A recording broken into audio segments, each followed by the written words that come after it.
Hi nerds, I'm Shimmerback and welcome back to the channel for another installment of my game library tier list. This time we're doing this as a year in review so we can keep these as tidy and as informative as possible. 2024 was a hell of an interestingly scrambled year for video games, with few games that seemed to soak up all of the attention like years past, such as 2023's Baldur's Gate 3, 2022's Elden Ring, and the media-sucking monstrosity 2020's Cyberpunk 2077 and its expansion Phantom Liberty. While 2024 has seen some bangers like Chinese cultural phenomenon Black Myth Wukong, real-life productivity killer Balatro, and the buggy but soulful war-torn Stalker 2, I, like most Steam players, didn't play any of those, instead choosing to stick to favorites from years past while only dipping my toes into the new stuff. We'll get to my 2024 games soon, but first I need to update last year's tier lists. The 2023 tier list videos were kind of an experiment for me, as I wanted to try to get into the groove to make more videos, but I was, and remain, kind of limited in how much time and effort I can put into these right now. The tier videos were intended to be a series of finished products that didn't require months and months of work like my review and analysis videos. While I do like those videos and stand by their intent, I found as I was publishing them that most of what I said in those videos didn't sit right with me, as even my own tiers were changing almost in real time based on both my values and what I'd like to give you, my audience, with this channel. What I found were two big issues. The first is the value proposition of a game. I'm planning on making an entirely separate video on this soon, but for now, I'll just say that in many cases, I just didn't and don't see the value in recommending a game to others as a complete and enjoyable experience in comparison to others on the marketplace. This is almost always because of exploitative practices such as monetization, FOMO, loot boxes, gacha mechanics, and more, but I believe the short and long-term costs of a game are important to consider when determining a purchase or download. The second issue I found was that I wasn't including my own subjective passion with certain games. As a critic, a part of my job isn't to be objective in order to cater to absolutely everyone, but to use my background knowledge and my life experiences to interpret games as a whole in order to connect with others who may share my tastes and inform them as best I can on valuable experiences out there. I'm not here to create some sort of objectively correct rating scale or simulate some AI-generated best of list. I'm here to be a person, and as a person, I'm super passionate about games, and you should see that reflected here. In at least one case that I'll specify below, there was one game that I was so passionate about in a conversation with my best friend on Discord that both of us agreed I just couldn't justify leaving it in the lower tier. The game isn't even that great from a mechanical or artistic perspectives, in my opinion, but I was too animated, too excited about the game just talking to him, that on the spot I changed the game's tier, and this was only after a day after I published a respective video including it. In my opinion, even with a game's shortcomings, that kind of passion shouldn't leave a game loved any less than a more polished title. With that in mind, let's look back at 2023's games, where I'm resorting them, and why. Let's start with D tier. Our first entry in D tier is Counter-Strike 2. Last year, this was in A tier, formerly A tier. Counter-Strike 2 is a live service game that is funded, developed, and published by Valve on their Steam marketplace. Problem with Counter-Strike 2, for me at least, is the loot box system. The game's completely free to download. It's completely free to play. You can play all the content, whatever. But the content, as cosmetics at least, are locked off with loot boxes and really terrible monetization in my opinion. I mean, you have loot boxes that cost money for the battle passes and such, but you also have a cash shop marketplace for players to sell their stuff online. I mean, this is really cool for a player who, maybe pulls a good drop or maybe needs some extra cash to play with, but for someone who is trying to just have a cool skin in a game, I find it really predatory and really off-putting. And we're talking, thousands of dollars in some cases, for the most extreme cases. And I just don't think that's reasonable. I don't agree with it. I hate it. The other reason I don't recommend Counter-Strike 2 is, according to its long-standing community, what I've seen online, the discourse this past year is that the updates are super slow, and there's not really a lot of things that are changing the game. And considering Counter-Strike is, 30, 20-something years of excellence, I don't really think it needs to change radically, but I do think that Valve needs to be more responsive to the community's questions and their requests. And right now, it's just not happening. But again, last year I said it's super fun, and it is, but I just don't agree with getting into it. I tried, and I quickly found myself wanting to buy cosmetics and loot boxes and this and that, and I was like, okay, time to uninstall. And I did, and I haven't played it since. So Counter-Strike 2 is now in D tier. Next on our list is Elite Dangerous, formerly C tier. This game is what I call a soft live service. It is an open world, open universe, kind of MMORPG sort of, a spaceship simulator. And I played this game pretty hardcore for about 2 or 3 years, and I really loved it. I put in more money into it than I normally would a game because I wanted to support the project. I wanted to support Frontier Developments and what they did with this game. Recently, and it is continuously updated, it still is. Recently, players have completed the latest Thargoid War, currently in the epilogue of that right now, and Frontier Developments has also released new ships in the past year. The problem with these ships is that they're being released in early access for actual real-life currency. And I hate that. That really pisses me off because every other ship in the game has been for free. And I think that's a super important part of the game is now they're essentially selling pay-to-win packages of new ships, exploratory combat, whatever else. For me and a lot of other players who love this game, a part of the game is just investing in it. Your time, your effort, your energy, taking the time to go throughout the universe and earn your weapons and your armor and your upgrades and stuff like that. And really think about build crafting for your ships and what you'd like to do with them. And if you'd like to specialize or whatever. So the introduction of these new ship packs really, it defeats that whole purpose. It kills that grind. And it makes it kind of not necessarily pay to win in some cases, but definitely pay to be convenient or pay to skip content or whatever. I really hate that. I think it is extremely detrimental to the heart and the spirit of the community in the game itself, and I don't recommend it. I haven't played this since like last year, maybe the year before. I'm still watching for updates because I'm hoping something changes, but so far there's none of that. Also, the game is very slow to update. They do put out updates like every 2 or 3 months or something, but they're not very significant, and most of what they put in just isn't fun. And this has been a long-running problem with Elite Dangerous for a long time. So last year I put it in C tier. This year I'm keeping it even lower in D tier. So yeah, there we go. Number 3, this is going to be a huge surprise for absolutely everyone, and probably not a very popular decision, but also in D tier, formerly in S tier, is Helldivers 2. Oh my god. Right? Okay. So Helldivers 2 is a game that you can buy for, I believe the list price is $40. It is a live service game that is continuously updated and has its galactic story continuously updated and added to every week. And a little bit more than that. It's like every 2 or 3 days in some cases. With community challenges, new weapons, new armor, new cosmetic stuff like all the time. So how did I take a game from S tier that I have over 100 hours in and move it to D tier? Well, it's because the updates kind of suck. The updates themselves have been a controversial thing for the last year, with Sony requiring PSN account sign-ins, which they backed off from, and then added that to their future games, anything that they were releasing. That was a huge problem. Helldivers 2, Arrowhead, I believe, is the dev, and they were basically just removing fun things and making it very punishing, and they weren't really listening to fans.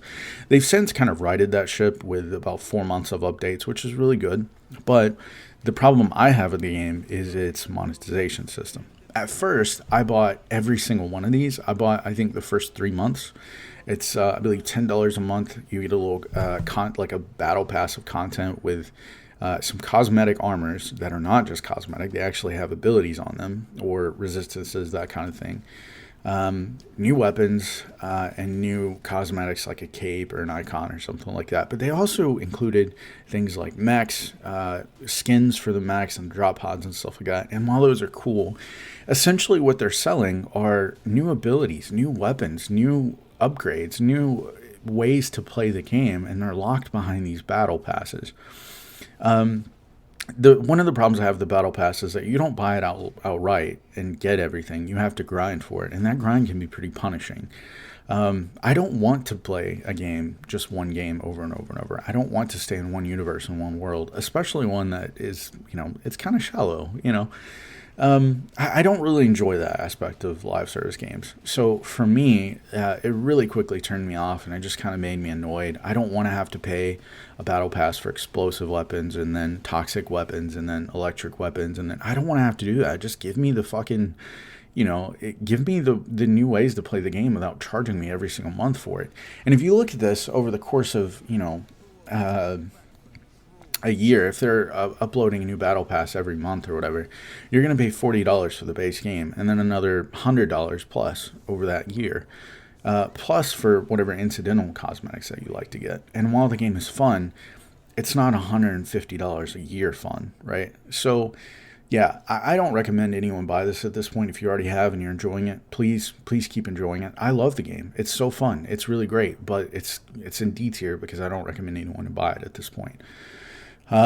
They recently also did a crossover with Killzone for, I believe, it was supposed to be $20 for 2 different content packs, so $40 total, and they backed off on that and gave half the pack free to the community. I did download that and look at it. It's nice, but it's also, you're paying $20 for cosmetics, which, and also those uniforms, those Hellgas uniforms from the Killzone property, they have abilities on them. They have a resistance.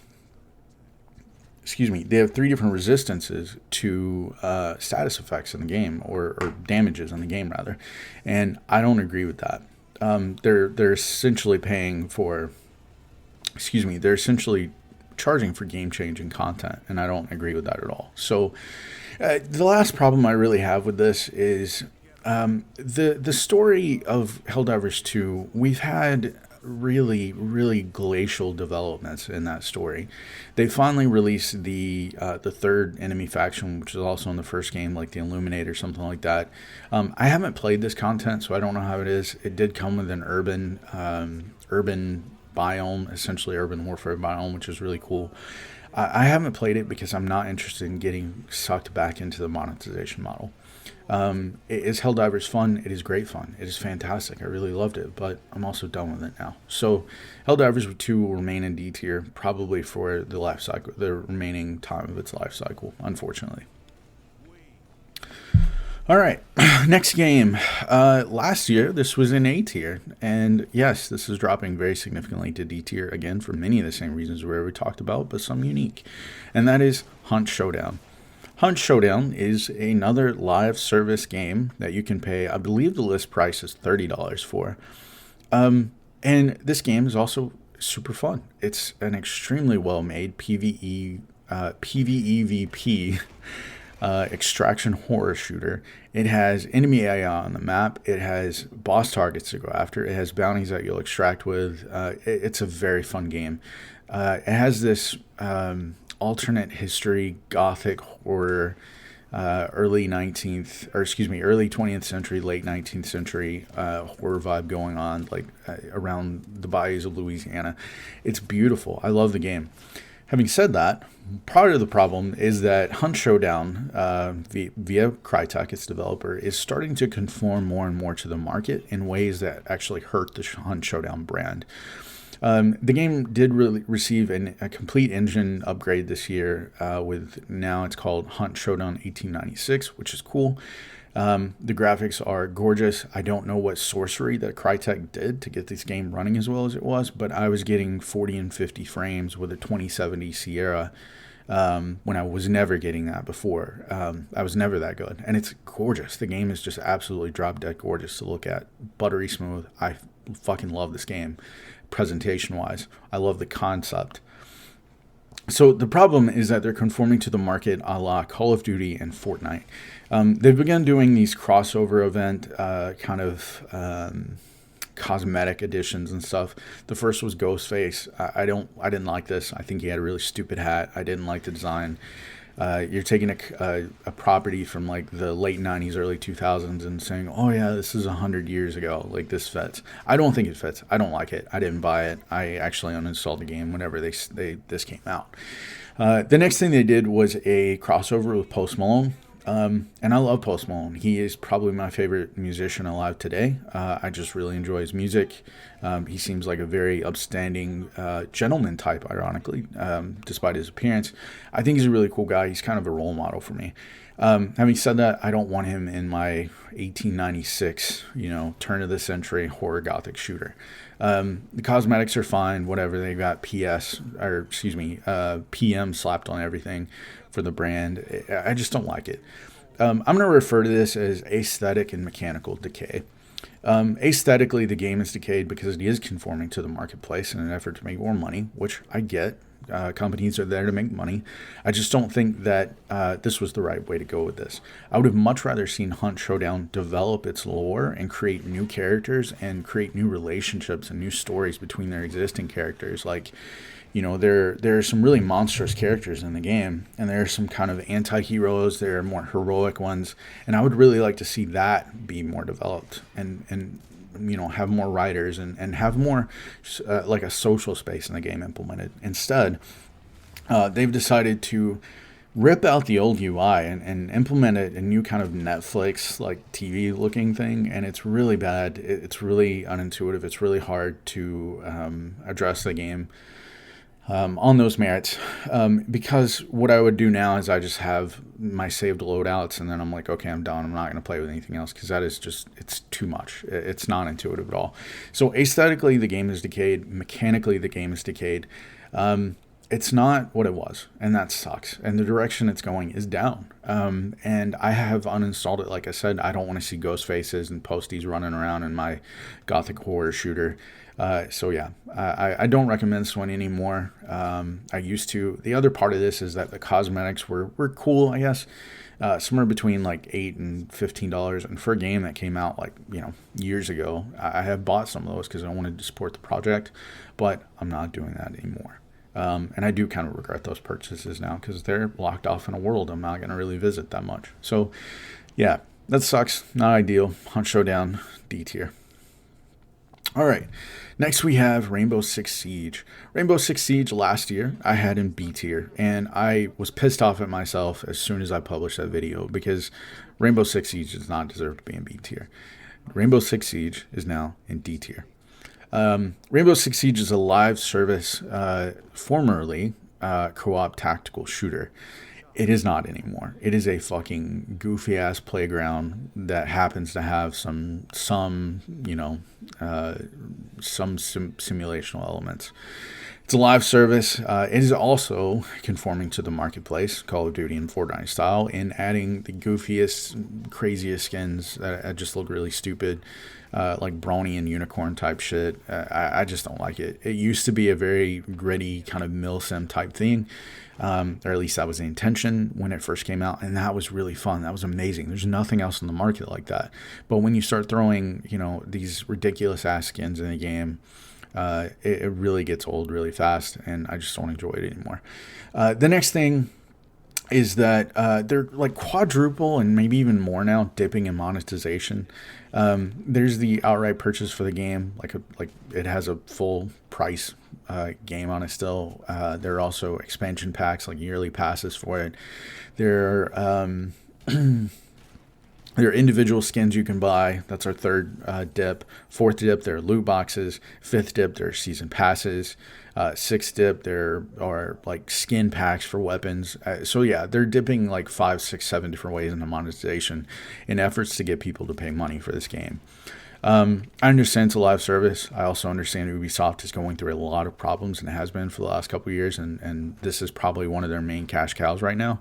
But I still don't recommend you play it. I don't recommend you download this. As fun as it is, they're trying to suck you into this vortex of spend money, and I don't agree with that as a business practice. So yeah, really, I haven't played this game in a couple of years now. I just won't touch it.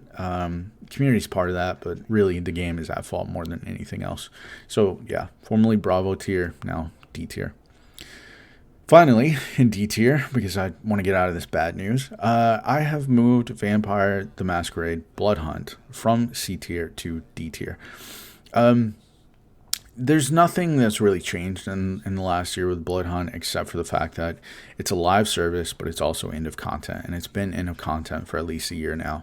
One of my favorite reviews that I saw of this on Steam, actually the day before I'm writing the script, is And this is by Steam user Dain, D-A-I-N. In quote, "It stands as a polished yet ultimately hollow monument to unrealized potential," end quote. I really like that. The game started off with a few of the vampire clans, I believe, Nosferatu, Bruja, and a couple others. And they did add a couple more, like the Ventru and one other. I can't remember what they're are off the top of my head.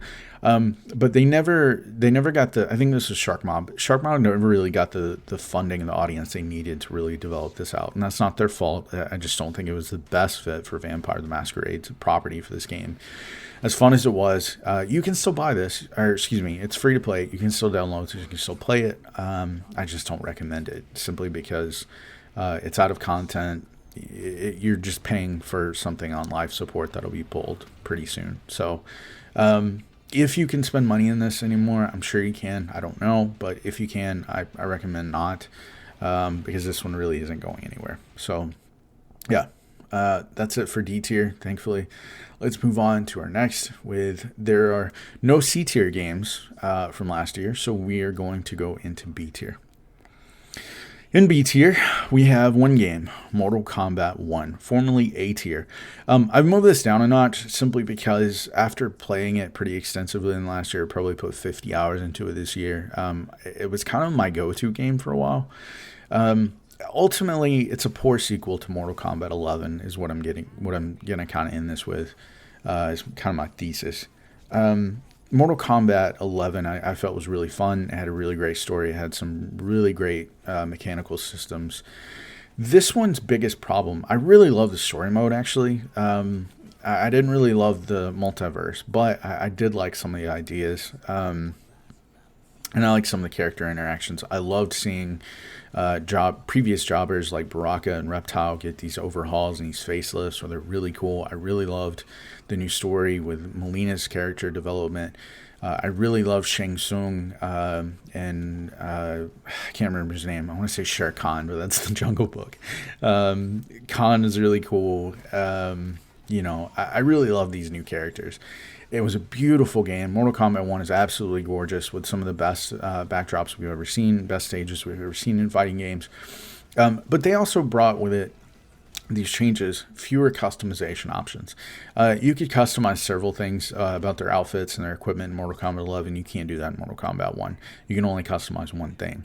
There were also multiple fighting styles in previous iterations, which were really cool. That's not here anymore either. There's also a cameo system, which I actively hate. In the last game, in Mortal Kombat 1, this was like a little power-up that you could equip and use it in a battle. In this time, it's a fundamental part of the game, where every time you go in, you have essentially like a partner or like a helper fighter who will come in. I hate this. I really don't like it. I think it breaks up the pacing of the game. I don't think it's one of these things like once you remember it, you have it forever. I don't think it's a good tool. I don't like it. And it's one of my biggest issues with the game. Next issue with the game is the cash shop. It's not particularly egregious, actually. I think you can pay like $5-10 and you'll get like 6 different skins, but they're all different palettes of the same skin, so there'll be like 6 or 7 recolors of the same actual design. I didn't hate that. I actually thought that was friendlier than some other monetization models, and I had some currency from buying the DLC buying the DLC and buying one other thing. I think it was like a skin pack that just came with free currency things. I like the skins a lot. I think they did a good job artistically with these, but I think the fact that they're just putting a cash up in a fighting game is really shitty in general. I know they want to support development and support getting new characters and stages and stuff like that, but you do that with character DLC. You do that with actual stages. You don't do that with a cash shop where you sell skins, in my opinion. But I also know Warner Brothers and WDB Games in particular are going through a hard time, and that's probably why they did this. They're still trying to recoup the losses from the fiasco that is Suicide Squad Kill the Justice League. So I do understand why from a business decision, but also I don't believe in punishing consumers for your business's mistakes, or more specifically your executive mistakes. So this is in B tier. It's dropped just one level. Do I recommend it? Yeah, I do. I recommend it on a sale. but I don't recommend this like super highly. I would actually recommend Mortal Kombat 11 over this game, but there we go. B tier. All right, A tier. I don't know if you've noticed, but I do all these in alphabetical order, so there's not really any bias or like, oh, this one's better than the other, as far as within the tiers. But this game is the one that made me change my tier list entirely. That's what made all of these updates necessary, and that is Blood Rain. Blood Rain is formerly B tier. It is now A tier. I put it in B tier because I was thinking along the lines of B movies. But if we're talking about B movies, we have Uwe Boll's rendition of Blood Rain, which is a god-awful film. And this game is so much fun. I played this game over this year, and I beat the shit out of it, I think in like one sitting, maybe two. And I'm sitting here like wanting to play the game again. I love it so much. This is Laura Bailey, one of Laura Bailey's first roles. She's a very, very prolific voice actor in the video game space. It's a really fun game. It was one of the first games that actually implemented jiggle physics, as crude as that is. It was one of the first games where I remember like being able to joyfully and gleefully kill Nazis. It was just a really fun game. It's kind of a gothic horror shooter, but it also has elements of comedy and kind of the Nazi exploitation, the sexual exploitation kind of thing from the 1960s and 70s. I really like it. It's just such a fucking good game. And that is why I changed this, because I'm so passionate talking about a game that is like 20 something years old and low key. Like it does kind of suck. I was really frustrated with some of the design that weren't really good quality of life wise and weren't really very player friendly, but I love the game. I love it so much. I will absolutely recommend Blood Rain forever. As long as you can launch it, I recommend it. So yeah, A tier, formerly B tier, we have Blood Rain. All right. Moving up to A tier from C tier is kind of a surprise for me, but I really feel I need to make this right. We have Call of the Sea. Call of the Sea is an absolutely gorgeous and very competently made narrative game with some really dense puzzles. Now, why was it in C tier in the first place? The reason it was in C tier in the first place, it was kind of unfair of me. I played this on stream, and I kept getting stumped by the puzzles. So I gave it a lower rating because I'm stupid. I gave it a lower rating because I was a dum-dum on stream, and I was very frustrated. And a lot of people have different streaming styles. In my case, I was trying to be like a constant entertainer and someone who was just kind of moving all the time and progressing. And when I got stumped and I'd have to Google or look for, the solutions and kind of help me out in this and that, I really felt like I was really ruining the pacing of my streams, which is kind of unfair because I was streaming this at like 10 or 11 at night and everybody was just kind of chilling. So maybe that pressure was improperly placed on myself and not really external. But I really did enjoy the premise of the game. I really enjoyed the narrative. I really enjoyed how beautiful it was and how creative some of the puzzles were, because early on I was like, man, I'm vibing with these. This is really clever and I'm actually getting it, which helps. Some of them are really hard and some of them are really thought-provoking. You have to spend time on them. I just chose not to do that. And then I said, this is not a good game, which is not the case. It's a great game. It's a beautiful game. It's very highly regarded. I just got frustrated with it and improperly placed this in C tier. So this is an A tier game. Absolutely recommend it. 100% play it. Call of the Sea. Go for it. Our next game, also formerly C tier, now A tier, is Carrion. I really was so looking forward to Carrion, and it was a disappointment for me. And I said that in the tier list videos. But what I also said is that this was partly a lack of fulfillment of my expectations. But my expectations doesn't mean a game is bad if those expectations aren't met. Because what I thought what it was not what it was, obviously, and that's on me. It's on the game. I think it is a really great monster concept. We don't see enough of these games where you are the baddie in this way, necessarily. I really thought that I would be able to kind of hunt and terrorize and kill humans and take them over and whatever. And I could do that, but to a very, very limited capacity, and that's what frustrated me about it. But it's a great monster concept. The narrative is very competently written. It's kind of slight, but it's very well done in what's there. It's a solid Metroidvania. If I haven't said that before, I should have probably done that at the top. It is a Metroidvania game, but it's very fun in that you unlock new abilities, and those abilities allow you to progress and clear parts of the map that you couldn't clear previously. I say map. One of the biggest problems I really did have with this game is there's no map in the game. So when I say map, I mean like the game world. It's large, but it's not like gargantuan. But you don't have a map, and so you have to either have a memory like a fairly good memorized map of this, or you have to go online and open a map and have that at like in another screen or whatever while you're playing the game, and that's what I had to do.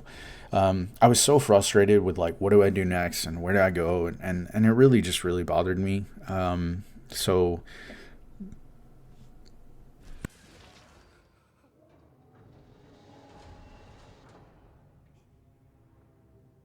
I rated it lower at C tier, but I don't think that's fair. So I want to come back and give this an A tier game, an A tier rating. I think it's a good game. I think people who like Metroidvanias will like it. It just wasn't for me. But I thought the presentation and premise were really great. A little bit of a disappointment, but again, mostly on me. So, yeah, that is Carrion in A tier. All right. Finally, let's move something into S tier. We are moving a game that I did not expect to touch and love this much again, but here we are. And that is Hitman World of Assassination. Hitman is coming out of A tier into S tier because I thought it was a banger, but I didn't realize that it's an all-timer, and it really is. It is the best version, rendition, whatever, of Hitman that there's ever been. There's, to start off with, if you buy the World of Assassination edition and then you buy the previous seasons, I believe Hitman 1 and 2 that are also in there, those full games were converted into the modern engine with all those upgrades.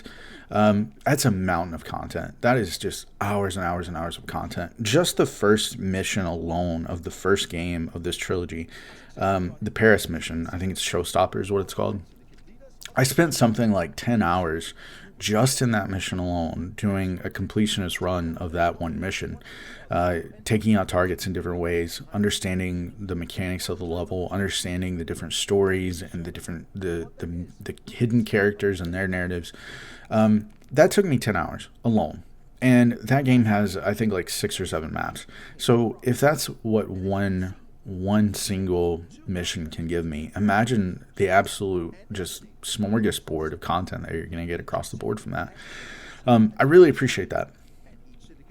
I find Hitman almost endlessly replayable. You can go in there and try to do like a really pacifist kind of, no weapons run where you're using environmental things like poison or environmental explosions, stuff like that to achieve your kills.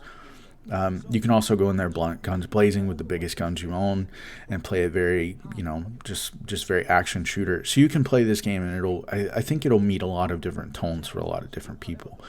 The big thing, though, that really brought me back into this is I wanted to check out the Freelancer update.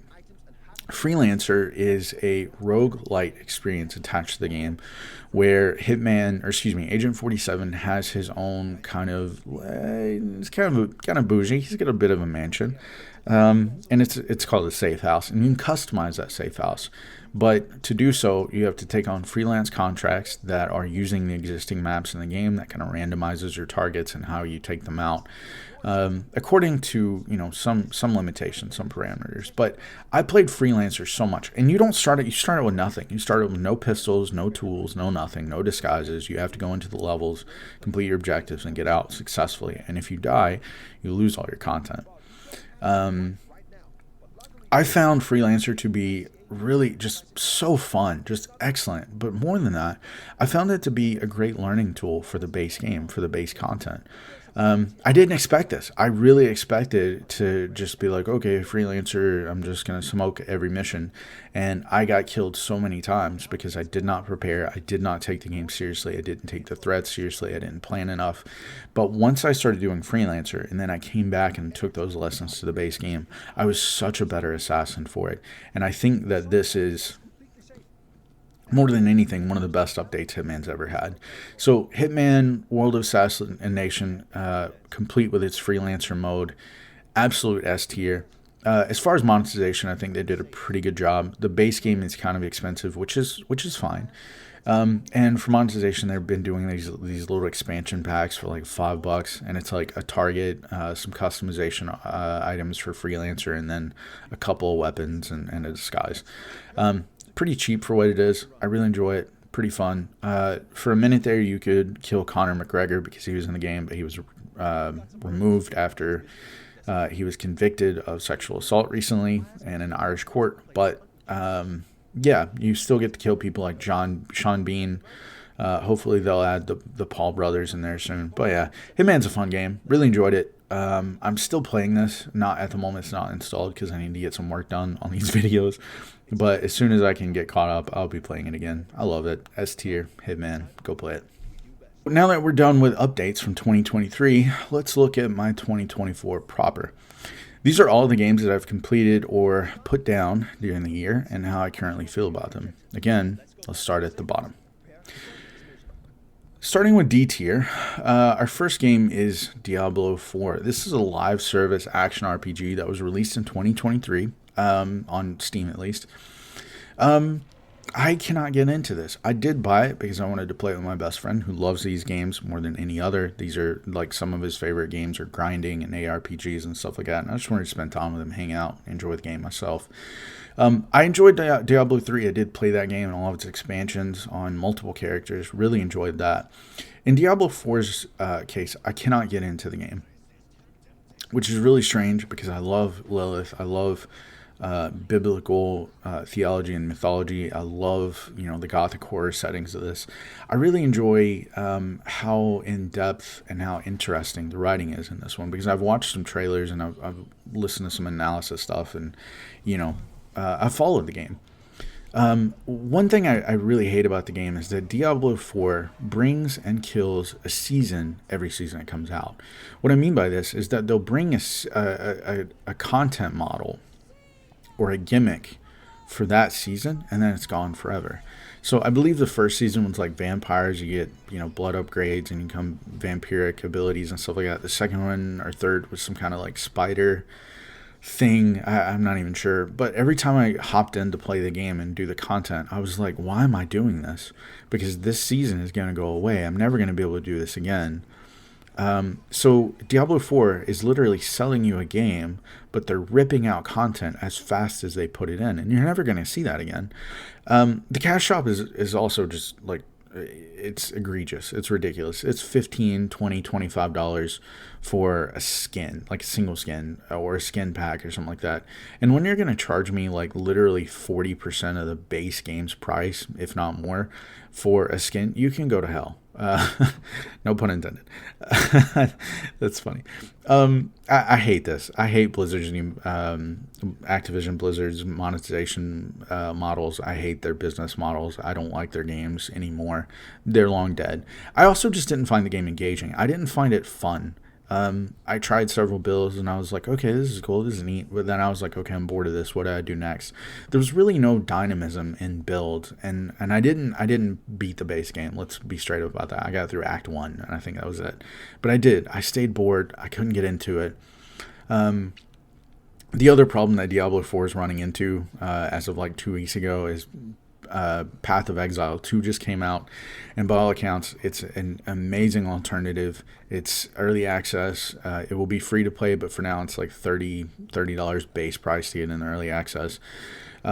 This game is by all accounts like much better than Diablo 4. So when you have something on the market and there's something that comes out that is markedly better with more innovation and it's more consumer friendly, you've got a problem. Having said that, I'm seeing a lot of ads for Diablo 4. It also did come with, I guess, the Vessel of Hatred update and the new Spirit something or another class. My best friend did play that, and he told me it was good and it was fun. But he's on PoE. He's on Path of Exile too, and he's loving that. Even in its very kind of rough early access stage. So Diablo 4, for me personally, I can't get into it. It's boring. I don't like it. It's D tier, and I don't recommend anyone buy it, mostly because of those monetization models and they're literally ripping out value after they sell it to you or attempt to sell it to you. So I don't think that's worth your time or money, and you deserve better. So yeah, Diablo 4, first time we're putting it in the D tier. Next D tier is kind of a heartbreaker for me personally, but I'm putting it there because I'm very principled and stubborn. Next D tier is a live service game, Marvel Rivals, that came out this year, 2024, right here on the tail end of the year. Another live service hero shooter, essentially. So let me start with saying that I fucking love this game. I played this for 10 hours. I just wanted to install it and check it out, and then I ended up getting sucked in, and I was like, oh, this is so fun. I played probably 85-90% of the characters, their kits, and did some tutorials and kind of learned how they worked and their synergies with other characters and teams. I love Marvel Rivals. It is so fun. It is so fun. It's beautiful. It has really good quality of life features built in. It's really good synergies. It has really good game design, just fundamentally solid game design. So why is it D tier? There are a few reasons. Number one is the monetization is pretty typical. This one actually wasn't nearly as bad as some other games I've seen, but so I'll give you two examples. One is the intro battle pass season 0. I think it was like $8, and it gave you like 4 really actually good skins and then some other crap in there which I don't care about. But you can also buy individual hero skins, and the one I really loved and really wanted was Namor, because Namor is one of my favorite villains in the Marvel universe, especially because of the MCU. I really loved his character in the second Black Panther film. And that Namor, his default skin is not the one from the film, but they have the film version in there. And I was like, oh man, that's cool.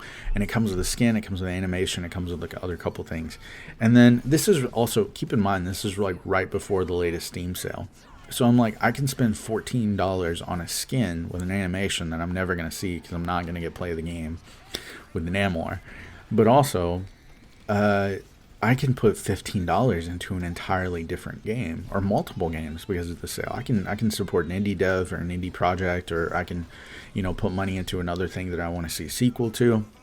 So why would I put money into this game when it's free? It'll always be free just for a skin. And do I want Marvel Rivals to do well? Yeah, but also I'm not going to play it because it's just another hero shooter. Let's be real. It's slop. It's gunk. It's just more stuff to put out there to keep people occupied. And in my particular case, sometimes I like that, but for the most part, I want to keep my gaming time, for lack of a better term, focused on really impactful experiences. So yeah. There are a couple other problems. This game is not grind or progression friendly. When I was playing, I was like, man, I'm so excited. I'm going to unlock, I'm going to do these challenges and unlock this skin and unlock this and whatever else. And then what I found is that it has a mobile-like time gating feature where it'll only let you get so much progression within a day or so much progression within a week or whatever, and I really hate that. I hate it when every game forces you to play the game on their terms. That's not consumer friendly. That's not player friendly. So I'm sitting there, I've got time on my hands, and I'm like, hey, I can play a couple matches and do the stuff. But then I looked and I'm like, okay, I've already hit my limits of what I can unlock today. Why would I keep playing? Some people would say for fun or to learn it or whatever, and that's fine. But if I'm gonna play the game, I also want to progress through the game at my pace. I don't want to be forced into someone else's. So, you have a mobile monetization progression model. You have monetization that just isn't worth the value, and you have a live service that they want to suck you in to spend all your time on every month while you grind out your battle passes. All things that I don't like in a game, I don't enjoy. I'm not going to play it. Okay. So Marvel Rivals is free. It is fantastically fun. It is beautiful. And it has a ton of baddies, but I'm not going to play it, and it's in D tier. I don't recommend it, okay? I don't recommend putting money in really a lot of time into this. So, yeah, that is it for D tier, thankfully. C tier. C tier is the first thing we have on the list is actually a DLC. There's going to be 2 DLCs on this list, and they're really expansions. They're not small content things. They're pretty significant content drops, sort of. So we're going to get to the first one now. C tier, Mortal Kombat 1's expansion, only expansion now, Chaos Reigns. I say it's its only expansion because the future content from Mortal Kombat 1 has been canceled by WB according to rumors and sources, which I absolutely believe. Mortal Kombat 1 Chaos Reigns did not sell particularly well. This is an expansion. It's a narrative expansion, first of all, with Havoc from the base game. Coming into the world and invading, with his little time powers or whatever. So this also came with multiple characters: Sector, Cyrax, Ermac, a couple others. I think Ghostface was in that DLC. All of these are actually fantastically fun. Sector is my new favorite player or favorite character in the game. I love her so much. Cyrax is a badass. Ermac is really fun. He's one of the funnest renditions of Ermac I've seen to this point. I don't really care for his model. I don't really care for how he becomes Ermac.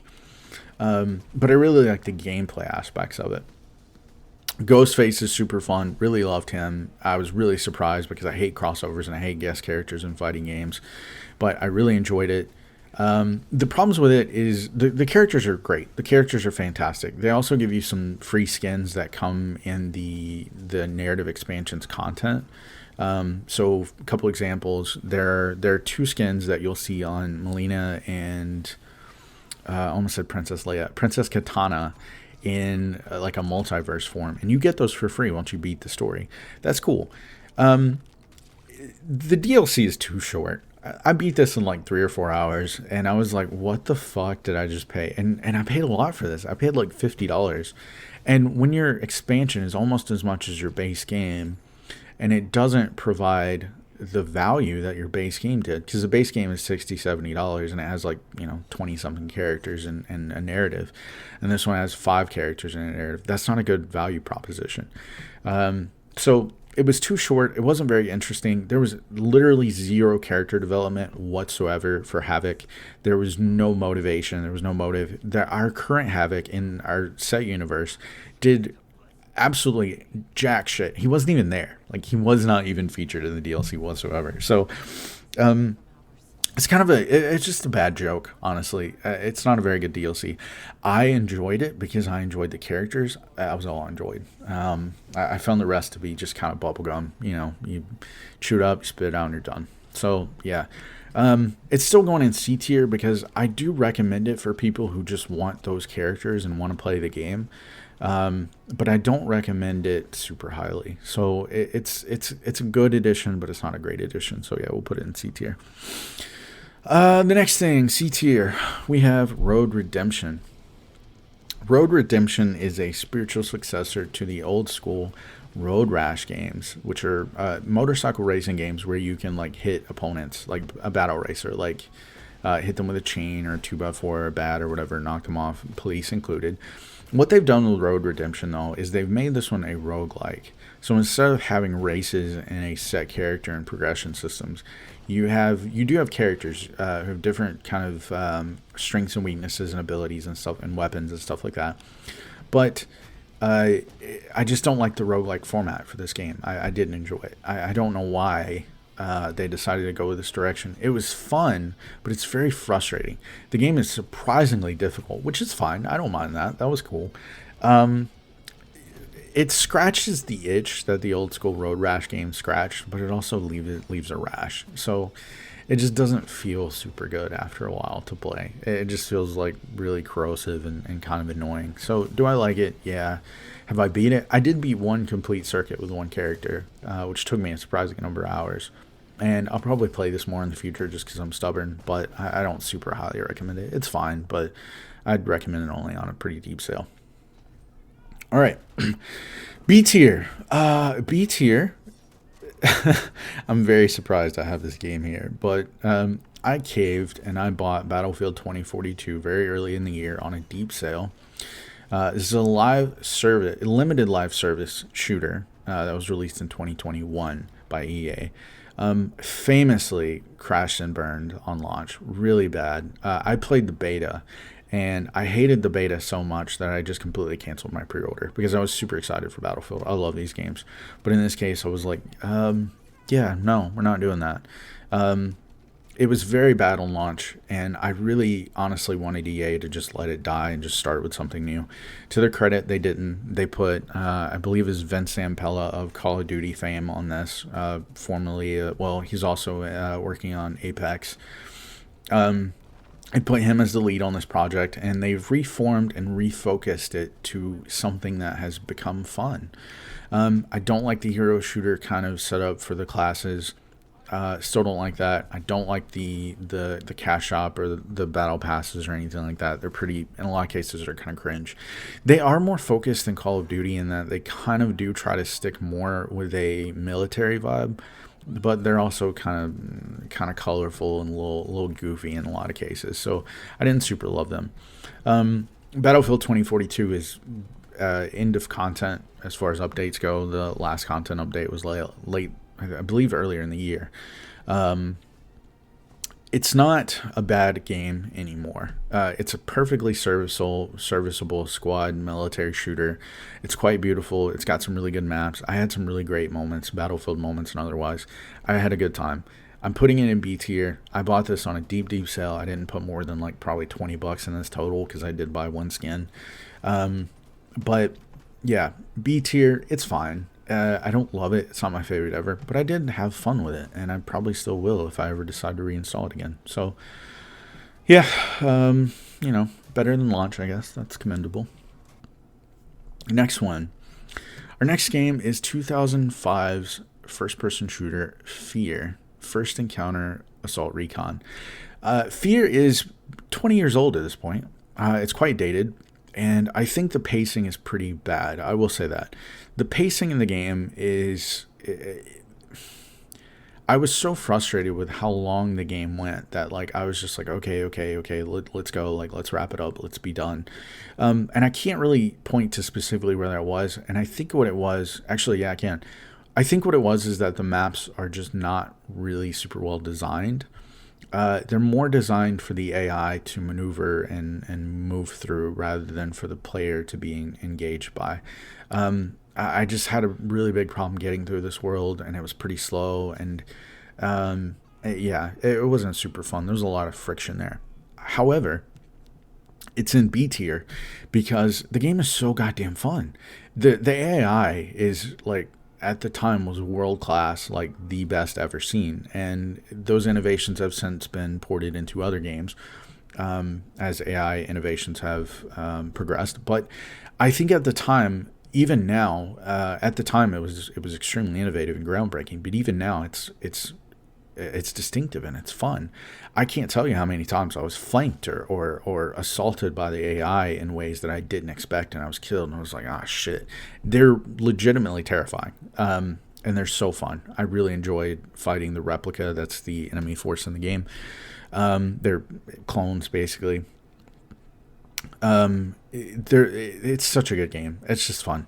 The narrative is kind of... it's so-so. It's fine. I really like the story. I really love the concept. I have several scripts of this game already written, ready to go for sometime this year, probably towards the end, towards the holiday or the Halloween season. But I like the game a lot.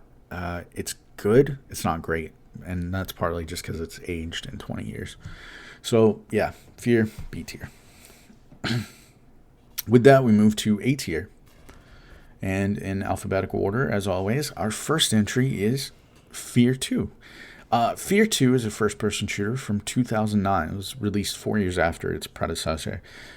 Fear 2 is not as distinctive as the first, and I actually think it might be a little controversial to put here at a higher level than Fear, because the base game was more groundbreaking. Frankly, it was more impressive. Fear 2 is not as distinctive or as innovative as the first. The AI is noticeably poorer, but I really enjoyed the firearms better. I enjoyed the graphical style better. I enjoyed some of the storytelling better. I enjoyed the level design so much more. There's two levels. There's one level in particular, rather, that is one of the best levels I've ever seen in a video game, and I'll cover that later in a different video. But I really love the level design and some of the world building in Fear 2. Just a lot of fun, really memorable moments that I even 15 years later, I still remembered and came back to. Fear 2 was my first Fear game. It was my first journey into the Fear series, and I loved it so much that I wanted to go back and see if it held up. It absolutely does. It's going A tier. So, yeah, great game, fun game. Get it on sale. Our next entry into A tier is Ghost of Tsushima. This is an open world, I want to say a historical fiction action adventure game that was released in 2020 originally on PlayStation, and it came to Steam this year in early 2024, I believe. This game is solid as fuck. Do I love it? I really want to. I'm very close. It's an A tier, so I'm very close. My biggest problems with the game are it has a UB-esque checklist design format where you have to go into these villages, you do your story content, and then you explore and you find these hidden things. You have to take out X amount of patrols or take out a point of interest and then clear that out and do the content, whatever. I really love the potential that Ghost of Tsushima has is to be one of the greatest open world games ever made, and it doesn't hit that quite as well as I want it to, simply because it wasn't. I don't think it was innovative enough. I think it adhered too closely to current open world design trends in 2020. That it did some things that I think it stayed too close. It stayed too safe. One of the things that the game does is that it has a variety of story chapters for various characters that Jen, our protagonist, is going to interact with. Excellent writing. Some of the best characters, most memorable scenes I think I've ever played in a video game, and this is why it's rated so highly.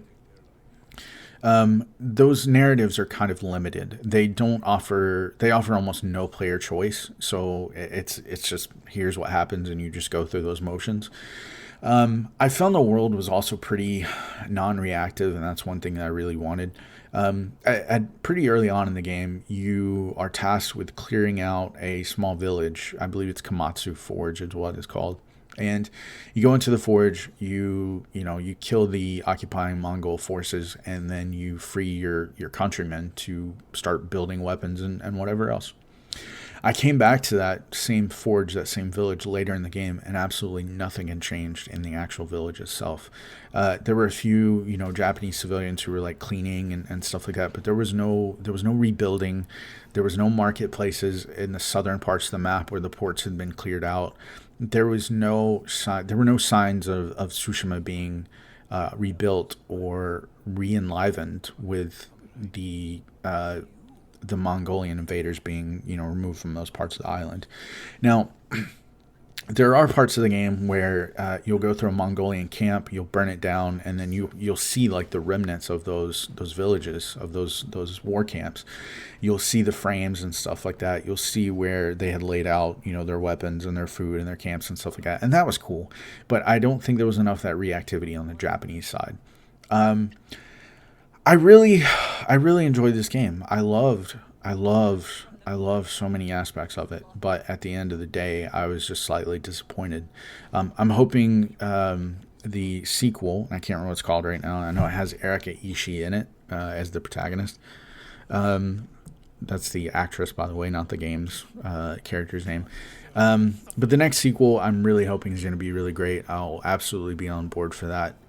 Ghost of Tsushima is not a bad game by any means. It's A tier. I found it a really solid, if slightly disappointing experience. Okay. It is beautiful. It is interesting. It's fun most of the time. I played this on the hardest difficulty to get the most realistic experience. It's A tier. Ghost of Tsushima. Check that out.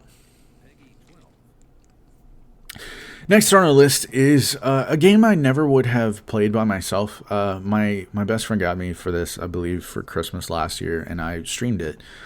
And Killer Frequency is a very unique and interesting what did I call this? It's like a horror narrative game, like an immersive narrative. It's unique and interesting. So basically, the premise is that you are a radio host, and you're locked in your booth for the night. And I believe this is the 1980s, and you have your producer in the booth opposite you on the other side of a window, like a door, like a little recording booth type thing. And your producer is going to help you basically go throughout the night while doing your radio broadcast, I believe on Halloween night or very close to it.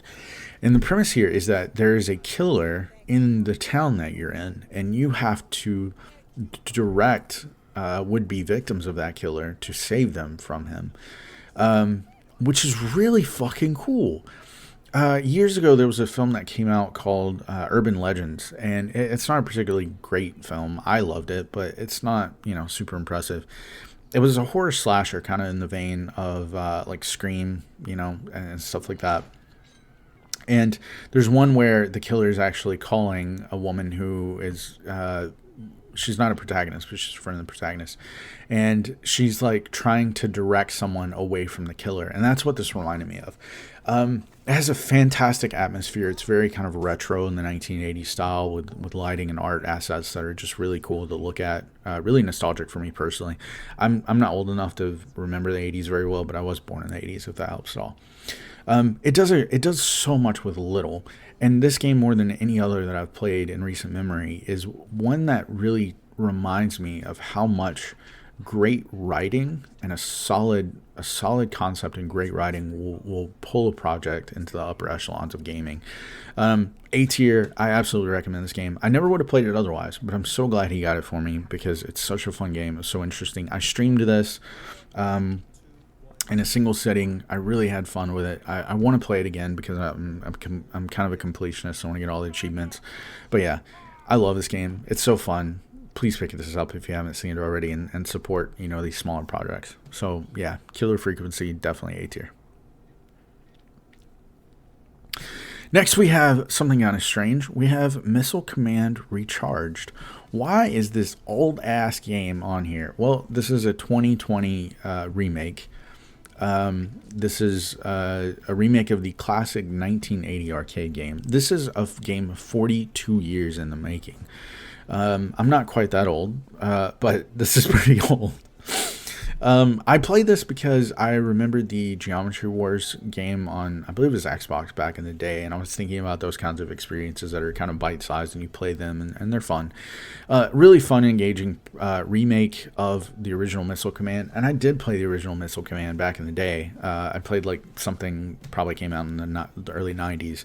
I really liked it. I thought it was fun. So I just wanted to check this out and see how it was. The mechanics are really polished. This is the best version of Missile Command has ever been. The visuals are great. It's got this retro kind of neon thing going on. I really enjoyed it. It's really fun. I did beat this in like 3 hours and 100%ed it. It's not something I'll play long term, but it's a good, it's a good solid little game to pick up, play, and then, okay, cool, I had fun. It's a little toy, It's a fun toy. Missile Command Recharged, A tier. All right, next we have something that I really wish I had picked up sooner. This is 2020's Pumpkin Jack, which is a third-person kind of action game. I call it a seasonal action game, like Christmas, Halloween, Easter, anything like that. I always put them under a seasonal category.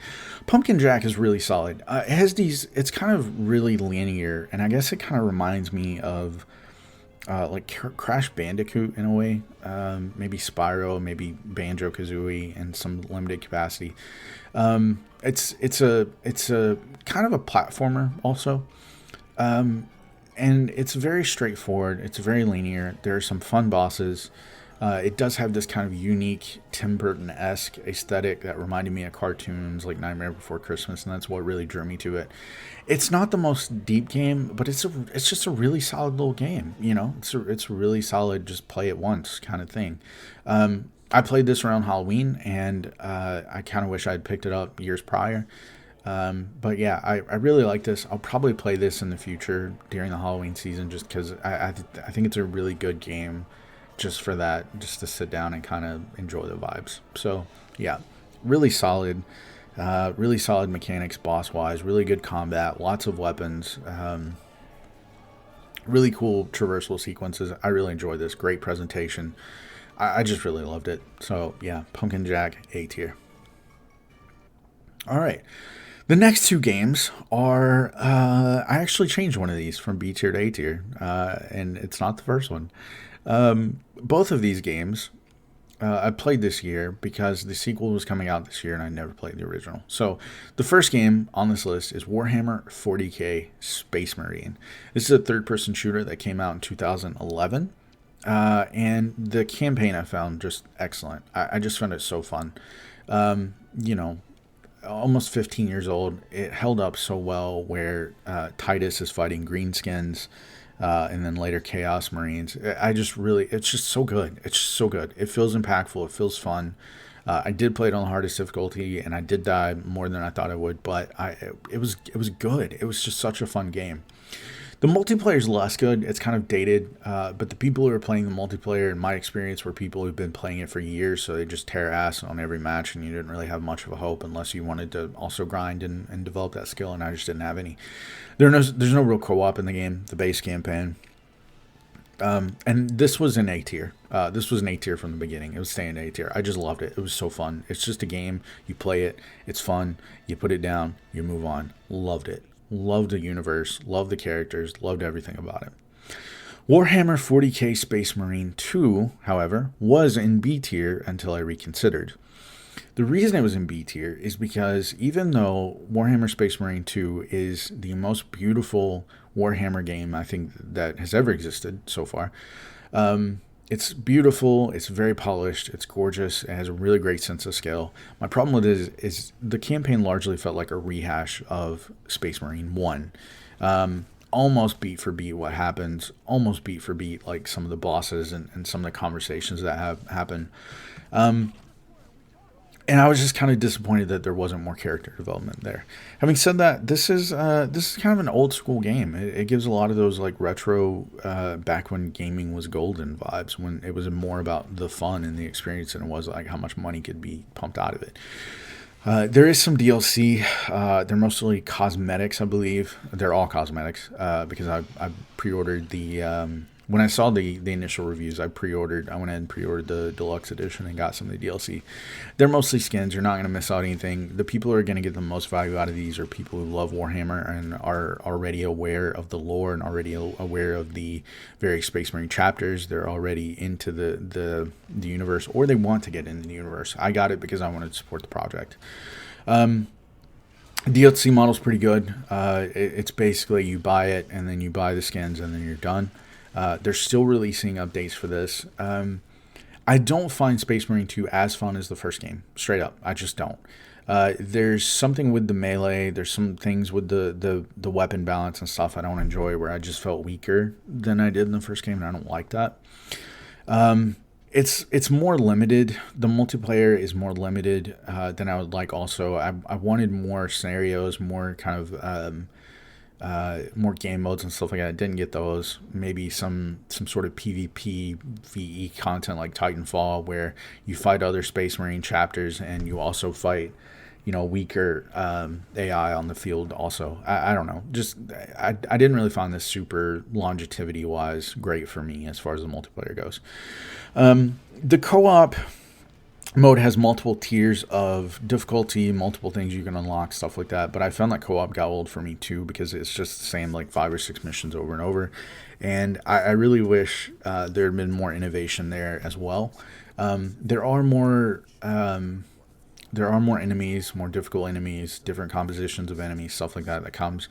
But I want more story content. I really, there are quote unquote multiple planets that you can go on, and technically there are, but they're not really, it doesn't really seem like they're well integrated into the narrative of the game, and that's really what I wanted. I want more of the universe and not just more of the gameplay, in other words. But I put this in A tier because it does have multiplayer that is, I think it's better than the first game, and it does have co-op, which the first game doesn't have at all. So I had it in B tier. I moved it up to A tier. It'll stay in A tier. It's a fun game. I really enjoyed it. I don't regret pre-ordering it. I do kind of wish I had just waited a little bit longer to get it on a sale, but it's not a bad game. People who love Warhammer will love this a lot and probably already have it. And if you like action games, you'll find a lot to love here. So yeah, A tier. All right, finally, we come to new games of the year, S tier. The only game that made this list is, ironically, the game I spent the most time with here at the tail end, and that is Elden Ring: Shadow of the Erdtree. Surprising absolutely no one, probably. An open world action RPG that released this year. Shadow of the Erdtree is an expansion. It's not a standalone game. It is an expansion to the excellent Elden Ring, and I put over 60 hours into the expansion alone. I believe my save file with the character that I have now is just over 220 hours. So that's the base game Elden Ring, and that's Shadow of the Erdtree. Those are both completionist playthroughs. I've done everything in both game and DLC. Elden Ring: Shadow of the Erdtree. I was not super happy with the Scatter Tree Fragment system, or the Revered Shadow Ashes system. They require you to get, I can't remember exactly, I think it's like 50 and X amount of each of those throughout the world. And they're not linear in where you can find them. So it's not like, okay, here's 1, here's 2, here's 3, here's 5, here's, whatever, in order. You find them in different parts of the world, and you have to really explore to find some of these. I didn't hate that. I did hate it at first because what it means is that you have to explore the world. You have to find these so that you can be competitive against the enemies in this shadow realm, in this world. You have to get these to be competitive against the bosses in this world, because if not, they're absolutely gonna fucking crush you. No questions asked. Once I found those, though, once I started exploring the world and slowing down, really taking my time and really making an effort to find these things, I found a depth and richness in the world that I don't find in many games, and I also found in the original Elden Ring. This game was This is $40 list. Exceptional value for $40. There's no monetization scheme. There's no battle passes, no loot boxes, no skins or anything they want you to buy. It's just solid gameplay and gameplay design and art direction. Exceptional value. Absolutely love it. There's new lore that really explains a lot of context for the characters in the base game. And based on the ending of this, I think some people have kind of reduced that ending to like, oh, that's it. I found it a little more interesting, and I'm excited to see what happens in the Elden Ring franchise next with Elden Ring Night Reign. Elden Ring has Shadow of the Erdtree has an exceptional world to explore, and it has really great boss design. I did kill all of the bosses in the game, including Metyr, the Mother of Fingers, Midra, Lord of the Frenzied Flame, and the Promised Consort himself. I killed all of these, and it took me quite a while. I think I put 50 or 60 hours into this total, and I think about 5 or 6 hours were spent on that last boss, and I don't regret any of that. I found it so fun. It was an amazing puzzle, and to solve an amazing challenge to overcome, and I'm so happy with this game. I had some grumbles and some complaints at first, but it pulled through, and it's become one of my favorite games, perhaps ever. So yeah, Shadow of the Erdtree, absolutely recommend, 100% S tier experience, period. So yeah, that's it for the new games on the 2024 tier list. But that's not all. Those were just the games I've completed or abandoned, but I played a lot more this year. These games are those that I put some time into, but most of them I bounced off of after a bit, or I got distracted in favor of something shinier. I'll formally add them to a tier video in the future, but for now, we'll sit here as to be completed. As always, in alphabetical order. Let's start with Content Warning. Content Warning is a party game. I'm calling it that. It's an extraction horror party game is what I'm calling it. It has unique monsters, labyrinthine levels, and a healthy dose of corporate satire. Basically, you're employees of a company that want you to go to various moons, collect scrap from ruins, bring that scrap back and sell it so that you can do it again. And if you don't do it, you die. And if you do it successfully, a lot of your coworkers are going to die. So it's content warning is here but unlisted because I don't personally like these games. I don't find a lot of enjoyment in them from a gameplay perspective. I think content warning is well made. I think it's very funny. I think it can be very fun, but mostly I buy these to play them with my best friends and spend time with them. I'm not rating it because I think I only have like 6 hours in this, where they have a lot more than that. So I don't feel comfortable putting a rating on this until I see more of what the game has to offer. But yeah, I had fun with it this year with them, but it's not like top of my list to get back to or anything. So yeah, we'll just leave it unrated for now. Our next game that is going to remain unrated is Coral Island. Coral Island is a life sim that came out in 2023 into 1.0, version 1.0. I'm just going to go ahead and say that was kind of fraudulent, in my opinion, because the game is not done. It came out in late 2023. I bought it immediately. I bought a copy from one of my friends who I played content warning with, and I don't even think she's installed it. And if she hasn't, I have no qualms with that at all because it's just not done. I installed it this year. I played this quite a bit. So did my partner. We really think it's really cute and really interesting. I think it's a vibrant life sim. I think the island, the art direction is absolutely gorgeous. It's really fun. The mechanics are solid. The farming, all of the progression systems are really solid. One of the things that the game offers, in my opinion, that I've never seen in another game, is an authentic sense of community and building a community around, common interests and common goals. There's also a message of environmental conservatism and protecting the environment, stuff like that in here. I was really happy with that. I really like that kind of messaging, trying to make the world a better place through the power of community and not necessarily corporatism or whatever else. I found that really interesting. It's grindy as fuck. It really is. There's a mechanic where you have to clean up trash under the seafloor, and I was just like, it's largely RMG based and it takes a lot of time, and I was just like, I could be doing anything else, but I'm cleaning up trash in the bottom of a digital ocean. Like, I could be cleaning up trash in the real world and make an actual impact somewhere. So I didn't really enjoy that part of it. I think that kind of fell flat. I do understand the design decision behind it, and we'll see where I come to that later when I actually complete the game. The game's not finished. I've said that a couple times already. There's some stretch goals from their Kickstarter that still aren't implemented. One example I can think of is that your children that you can have in the game are supposed to be able to grow up into teenagers, and the other children already in the game are also supposed to age into teenagers, and that's just one example of something that hasn't been added. The game is also pretty in a pretty rough state in the early part of the year, where a lot of things just weren't completed. There were still editing issues. There were still narrative things that weren't put in there. There were there were coding issues where things weren't populating correctly. So Coral Island's not finished. It's not 1.0. I'm sorry. Like, even now, it's not done. I have like 50 hours into this game right now because I just wanted something cozy to play. I don't regret putting that time into it. I've set myself up for success whenever they do complete the game.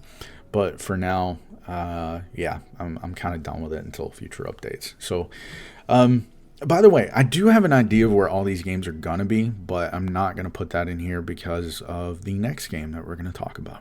So Coral Island, really enjoyed this, but it's going to remain unlisted for now. Our next game on the list that will remain unrated is Days Gone. Days Gone is an open world action horror game that was released in 2019 via the PlayStation and was a PlayStation exclusive for a bit there. It's a zombie apocalypse game, essentially. It is slower overall, I think, than a lot of kind of action games of this type. And it's more of a game that focuses much more on character development, narrative development. Unfortunately, it's not nearly as good at that as it is the open world traversal, some of the exploratory systems, and the game design as far as zombie interactions. the game shines pretty brightly whenever you come to combat, when you come to exploration, when you come to scavenging, stuff like that. And the characters are really great. I really love the characters. I really love the writing. The problem is the writing is so goddamn slow, and the pacing of the plot is so fucking truncated. I just could not stand it. I was just the Days Gone was going into S tier. Days Gone was going into S tier originally. In my first 10 hours of the game, I'm like 40 hours in. I'm 75% through the game, and I've just hit a wall of like apathy. Like, I don't care. Like, the story is not engaging anymore. Like, this took too damn long to have any payoff. I'm planning on doing a series of videos on this in the future. I have footage for what I've completed so far, so you'll get to hear from me a little more on this later. But for now, it has a great presentation, gorgeous world. The plot just drags so goddamn hard that it's just hard to get to want to play this again. I have it installed right now and I haven't touched it in multiple months. So yeah, that's where we're at. But for now, let me complete the game, come back to it later, and we'll see if I can give it a complete rating. So yeah. Next on our list is Hard Space Shipbreaker. This is what I'm calling an immersive narrative slash kind of a puzzle game. It released in 2020. It is dystopian. It does carry a kind of pro-labor message, kind of anti-corporate, pro-labor. It's a bit of an occupational sim is what I call these. It's challenging. You get basically different ships, and you get new tools with which to tear apart and salvage those ships for the company you work for. It's pretty interesting. I like the narrative. It's pretty slow paced, but it's only because I don't think I'm halfway through this yet. I think I just bounced off this in favor of a shinier game that I was looking for. There's nothing wrong with it. I'm just slow to complete games sometimes. I'll come back to this later and let everyone know what I think. So yeah, solid, but we'll see where it goes. Ikaruga. Ikaruga is a bullet hell from 2001. It's very old school, and it has this mechanic where you either absorb the energy from the projectiles of enemies and use that as fuel for your weapons, or you die. So there's black and white. You can turn your polarity black or white to absorb, or to fire back, do more damage to the opposite color as needed. Ikaruga is a very well lauded, and it's a very well known bullet hell. It's very well regarded, and it's so good that it's considered one of the best bullet hells ever made, even 25 years later. And it's kind of intimidating, I think, to would-be devs because of this genre, because they need more ideas or better ideas or whatever that would surpass this. And I think this is just such a solid game that it's kind of hard to do. I'm not beat. Ikaruga is very hard. It's very hard. This game beat my ass over and over like a drum. I was just like, damn, this is ridiculous. But I love it. It's fun. And I want to complete it and come back to it and let you know how that eventually went. So it's going to remain unrated for now. Next on our list is Journey. I'm going to call this an interactive experience instead of a game, because it's not a game to me. Journey originally came out in 2012, also a PlayStation exclusive, and it's essentially about walking. It's about taking a journey. I played it a few years ago. I was pretty underwhelmed, and I think I either wasn't in the right headspace or I didn't understand the intention of the game, because I didn't really play it. I played it the one time, I put it down, and it's only like an hour long to get through the main sequence, I think. And I don't think I gave it the chance it deserved. So I'm going to play this by myself, away from my friends and Discord and all that stuff, and I'll come back to it. I'm going to revisit this and see if I can really appreciate that presentation and the deeper meanings that the game offers. So for now, it'll remain unrated until I can get through it a few times. So yeah. Next on our list is Jurassic World Evolution, which is a management sim, specifically a park management sim, that released in 2018. So as an idea, the managing a Jurassic Park of your own it's just a fucking S tier idea. Michael Crichton did such a really great job with that original book, and then the film, I believe Steven Spielberg directed that, did such a fantastic job at bringing dinosaurs to life, both digitally and animatronic, that it's really captured the imagination of generations at this point. And unfortunately, this park management sim is not that exciting. I don't know. I don't know what happened in the development of this. This is developed by Frontier Developments, the same people who made Elite Dangerous Above. I'm not sure what happened, but somewhere something was lost in translation, and I just don't think it's that exciting. It's a neat idea, but neat is not good enough to make somebody want to buy and put all the time into this. The reason I'm playing this is because I want to progress to the sequel. Jurassic World Evolution 2 is much, much better. It's much better reviewed. The community likes it a lot better, and it has more and better DLC. So I'm just getting through this so I can contrast 1 and 2. I'm not going to review these. These are more for me. I might post like my parks at some point, but I'm not going to review these. I'm just playing these to play them for my own enjoyment. So yeah, really great concept, pretty poor execution. And also, rather than like make those improvements in the first game, what I've read is that some of the design decisions were so fundamental, so foundational to the game that they really couldn't change them. So they had to make a sequel to make this better. So there's not a lot of room to build on some of the earlier parts. There's not a lot of freedom for the player. So I think that's part of it. But again, I'll go through this and we'll see where we go. All right. Next is Lies of P. Lies of P is a Souls-like action game released in 2023, last year. I actually bought this because of Joseph Anderson's Lies of P video. He talked about how great it was and how much he enjoyed it, so I just went ahead and threw down the cash late last year and played it. It's beautiful. It's really beautiful. I really love the characters. I really love the world building. I really love the narrative conceit. I think it's interesting. I think the world design is interesting. It is punishing. It's a Souls-like game, but I think they did such a fantastic job kind of replicating the Souls-like experience, but in a new universe. Bosses are really hard. I didn't finish this one. I still haven't finished this one. I bounced off of this. I think I beat a major boss, and then I was like, okay, cool. Oh, no. I'm stuck on a boss fight. I'm stuck on the Rabbit crew. I can't remember what their actual name is, but I'm stuck on the Rabbit siblings boss fight. And I was like, I'll come back to this when I have a little more patience. I really love this game. I do love it. But I don't know how I'm going to feel about this game overall. So let me get through it and beat it, and then we'll come back to it later. So it'll remain unrated for now. Next on our list is Murky Divers. Murky Divers is another party game. I called it, in my notes here, I called it a copycat warning, a content warning copycat. It's an underwater extraction horror party game where you are, instead of the scrap in content warning, you're going into underwater sea labs, right, into ruins, and you're trying to extract all the evidence of the corporate experiments and illegal shit they were doing down there. Also another corporate satire. It's pretty critical of corporations and pretty uncaring about the employees. I found this really fun. I'm not rating it yet because I believe I only have 2 hours in this game. I played this with my friends again. This is just a game I play with friends. Not really for me personally, but I'll play it with them. I like it. It's pretty solid. It just hit 1.0, which is why it's on this list and not early access.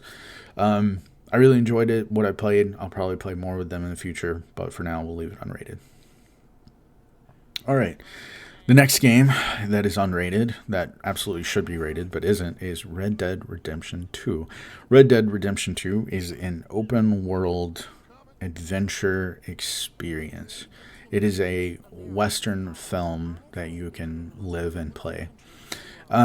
I started playing this earlier this year. So this game came out in 2018. I beat it in late 2018. It was, ironically enough, not my game of the year that year, even though it's a really great game, and I will talk about my issues in the future.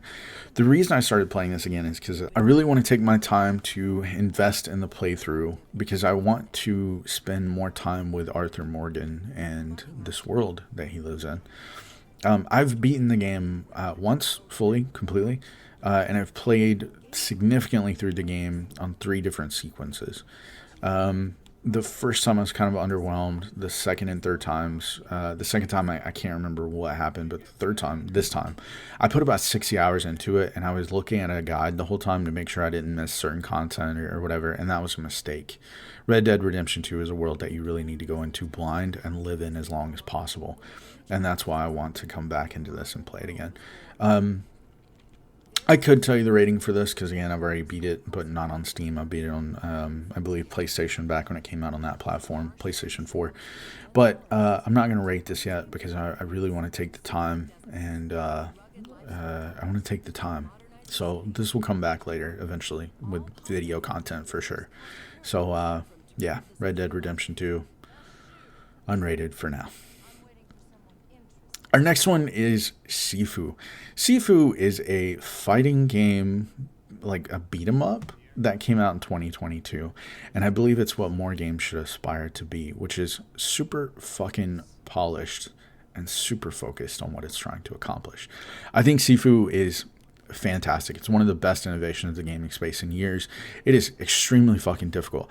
I have in my notes here is the Dark Souls of beat 'em ups, and that's absolutely true. This game beat my ass more than my parents did when I was a stepchild. Like, this game is so hard. I was expecting to come in here and just dominate, and I put it on the hardest difficulty and everything, and what happens on the hardest difficulty is that the enemies don't take turns. They just all hit you at once. Like, they all gang up on you, which is quote-unquote realistic, but it's not very fun from a gameplay perspective.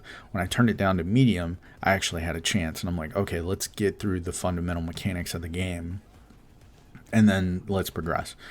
I believe I'm in the 4th of 5 chapters in this game, and I kind of got stuck, and then I bounced off. I'm like, okay, let's come back to this later when, I need to do something else.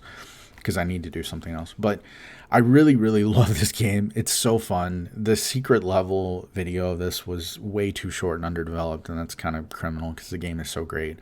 But yeah, Sifu was really fun. I'll put a review up eventually, but for now, just know that I enjoy it, and it's in progress. So yeah. Our next game is, this is going to be fun for me more than anyone else. The next game is Tactics Ogre Reborn, which is a turn-based tactical RPG that originally came out in 1995, 30 years ago. A remake was brought in 2022, and I guess we should more call it a remaster. It uses a lot of original art assets, a lot of the original design of the game. But the original design of the game 30 years ago was so fucking solid that they didn't really have to change that much, in my opinion. There's a lot of math on the stuff on the back end that does need kind of tweaking, and they needed some updates for it. But Tactics Ogre Reborn is a game I played as a child. It's deeply meaningful for me personally because of what was going on in my life at the time when I played it. But also, the game has a wealth of content. I think I have 88 hours in this game right now, and I barely scratched the surface. Like, I'm in like chapter 2, but considering the new version has a mechanic where you can play through the game once, and then you can also go play through the other storyline. So I believe there are 3 different sequences through the games, like three different endings, for lack of a better term, or no, excuse me, 3 different paths through the game. And once you beat the first, you can go back and do the others and collect those characters as well. And then after that, you have in-game content in the form of essentially like hundreds of levels of dungeons where you can fight different compositions of enemies. And to me, that is like a fucking dream come true. I loved this game so much as a child, and I love it so much now. I have not talked about this almost at all because it's a very hard game for me to talk about objectively, as in without like every bias attached to it possible. I think this is like in the 70s on Steam right now, and I'm just like, how foolish all of these people are. I'm like, this needs to be 95 plus. It's such an amazing game. And that's just because I'm so sentimental about the game and so attached to it. So I'm not even going to try to hide any of my biases here. To me, this is an all-timer, and it's one of my all-time favorite games ever made, and one of the most meaningful. Has a super expansive class system and recruitment system for different races that you can bring into your army and fight with. This game needs my full attention, and I was just kind of goofing off when I played it before. I'll eventually do a review video and talk about this and whatever else. But for now, I'm going to take my time with it because it's something I really want to take the time to enjoy and really savor. So yeah, one more. Our last one on the list of unrated games that I played this year is Thumper. Thumper is a rhythm game from 2016. I actually picked this up partly because of what's his name? Jacob. I picked this up because of I can't remember his name now. I'll put it in the description below. I'll put the video. It was him, Jacob. I can't remember his name. Jacob, and then there's another one, H. Bomber Harris. H. Bomber Harris did a video where he was talking about Thumper, and I was like, man, that's really interesting. So I picked this up. I call this a horror rhythm game. That's what it's kind of called on the marketplace, which is cool. It's oppressive. It's pretty stressful, and it demands mastery. There's actually achievements for getting S tier, like no mistakes whatsoever on each stage, and I'm doing that challenge right now. It's very fun, but it requires a lot of focus, and I've learned, like, it's not the kind of game where I can, like, talk and play. I have to, like, just really zone out and really get into the rhythm of the game to do well. So, yeah, it's going to be a while before I finish this one. And I'm kind of using this, honestly, as a tool to help me become more focused and more patient. So, I'm enjoying it. It's a fun game. I'll come back to it. But, yeah, we're going to leave it unrated for now. And that is it. That is 2024, for lack of a better term, in a nutshell for me.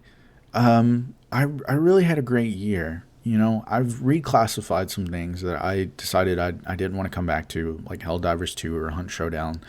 I played some things I was slightly disappointed by, like Mortal Kombat 1's Reign of Chaos or whatever it was called.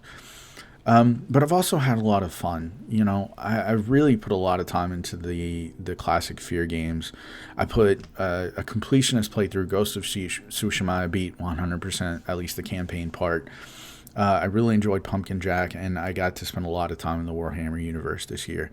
And, of course, I got to go back to Elden Ring and dominate every boss in that game, which was not at all what Radon would say. But, yeah. I had a really great year of games. I played a lot of games with my friends, spent a lot of time with them as always. And I also stepped back into some older games that I had been wanting to revisit, like Days Gone, Coral Island, Lies of P, Red Dead Redemption 2, Sifu. So it was a really good year. 2024 was pretty kind to me on the gaming front. Having said that, I do have over 1,000 games in my library, which is both impressive and sad. So yeah, I will be playing more games this year. I do have scripts fully written and ready to go as far as I need to record them and edit them for videos, and that will take me time and effort, and I am working on them. 2024 saw 6 videos coming out. My goal was 12. So this year, my goal is also 12 because I didn't meet it last year. So we'll see what happens in that regard.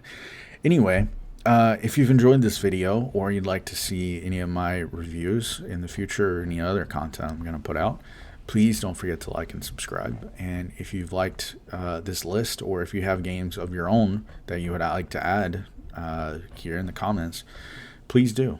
I really enjoy talking to people because my day job doesn't let me do that. So, but yeah. Thank you so much for watching this video. I hope that you had a really great 2024 gaming-wise and otherwise. And I hope that 2025 is being very good to you so far. And I hope you have a wonderful year full of happiness and fulfillment and punning noobs into games. So I'll see you later. Thank you so much for watching. Bye, nerds.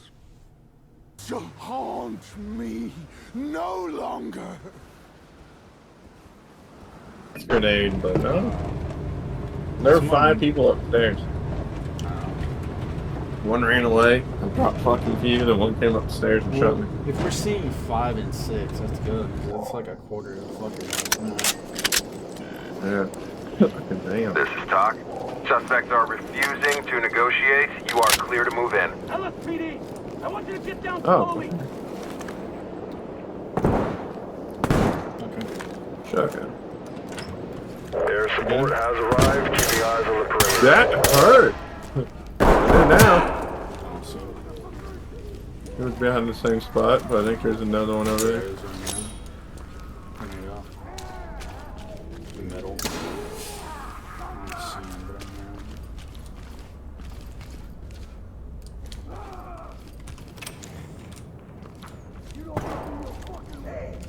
That one.